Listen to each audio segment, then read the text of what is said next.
2 ہجری کو غزوہ بدر میں شکست کھانے کے بعد کفار مکہ انتقام کی آگ میں جل رہے تھے۔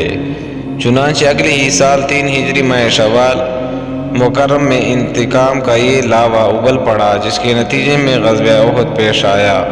اس جنگ میں کفار مکہ بڑے پرجوش و جذبے سے آئے تھے، آنکھوں میں خون اترا ہوا تھا، زبانوں پر انتقام انتقام کے نعرے تھے۔ لشکروں کی تعداد غزوہ احد میں مشرکوں کی تعداد 3000 اور لشکر اسلام کی تعداد 1000 تھی، جن میں 300 منافق بھی شامل تھے۔ منافقوں کی علیحدگی: منافقوں کا سردار عبداللہ بن ابی بظاہر مسلمان مگر دل سے کافر تھا۔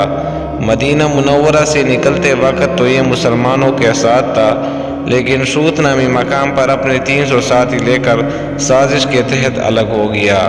یوں اسلامی لشکر کی تعداد 700 ہو گئی۔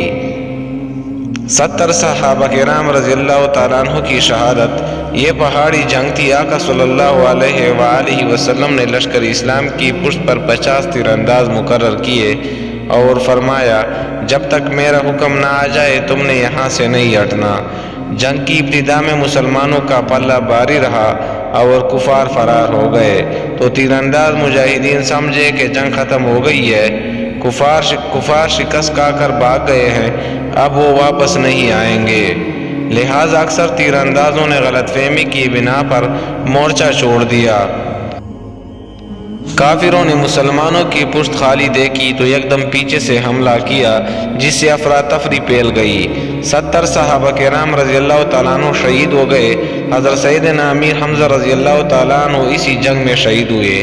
جنگ کے دوران امام الانبیاء صلی اللہ تعالیٰ علیہ وآلہ وسلم کا رخ انور زخمی ہو گیا اور سامنے والے دانت مبارک کا تھوڑا سا کنارہ بھی شہید ہوا۔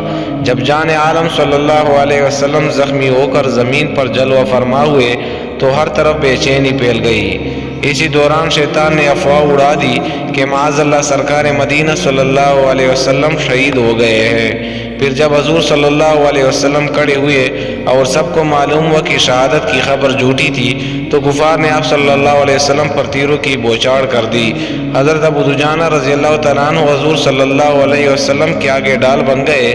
حضرت ریاض بن سکن رضی اللہ تعالیٰ عنہ چند انصاریوں کو لے کر بڑھے، اپنی جانیں قربان کی، لیکن کسی کو آپ صلی اللہ تعالیٰ علیہ وآلہ وسلم کے قریب نہ آنے دیا۔